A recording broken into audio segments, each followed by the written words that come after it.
सरकार ने हरियाणा प्रदेश को गति से पिछले 10 वर्षों में बिना भेदभाव के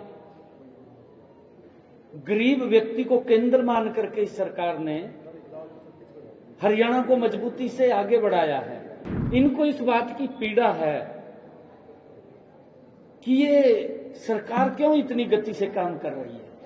किस प्रकार से इन्होंने माननीय राज्यपाल जी के अभिभाषण को तथ्यहीन बताया, वो तथ्यहीन नहीं है, इनकी गलत नीतियां हैं।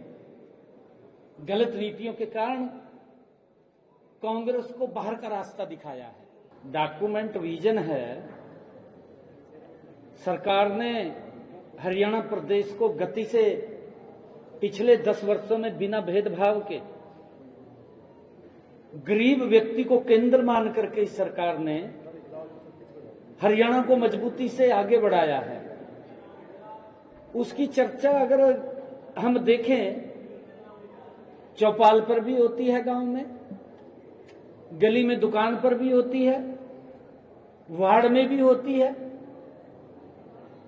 और एक योजनाबद्ध तरीके से गरीब व्यक्ति तक सरकार पहुंची है। इनको इस बात की पीड़ा है कि ये सरकार क्यों इतनी गति से काम कर रही है।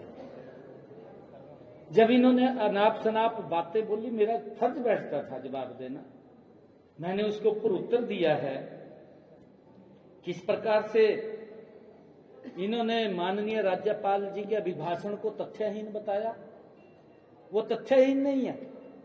मेरे हरियाणा के जो आदरणीय नरेंद्र मोदी जी का विकसित भारत का विजन है, ये विकसित हरियाणा का डॉक्यूमेंट है जो आदरणीय माननीय राज्यपाल जी ने पढ़ा है।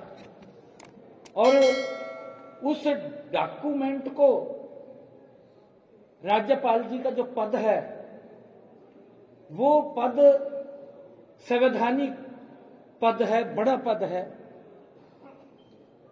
उसकी गरिमा है, और इस प्रकार से पद की गरिमा का सम्मान हमें करना चाहिए। मैं ये भी मानता हूं कि शायद इनको ये लग रहा होगा कि ये गरीब किसान का बेटा, क्या कहता, हवा हवाई में रहते हैं, जैसे राहुल गांधी रहा हवा हवाई में भी। एक चाय वाले का, चाय बेचने वाला कैसे हमारे सामने आकर के बोल सकता है।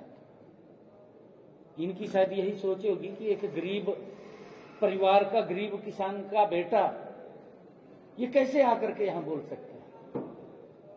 इनकी गलत नीतियां हैं। गलत नीतियों के कारण कांग्रेस को बाहर का रास्ता दिखाया है। जो इन्होंने अपने समय के अंदर काम किए हैं, दुर्भाग्यपूर्ण है। जब इन्होंने अपनी बात को रखा है तो मेरी बात भी सुननी चाहिए थी, परंतु कोई बात नहीं है, इन्होंने बात नहीं सुनी। हरियाणा के 2,80,00,000 लोगों ने हमारी बात को सुना है और ये गए हैं बाहर। हरियाणा के लोग इनको बाहर ही रखेंगे, इनकी आवश्यकता नहीं है।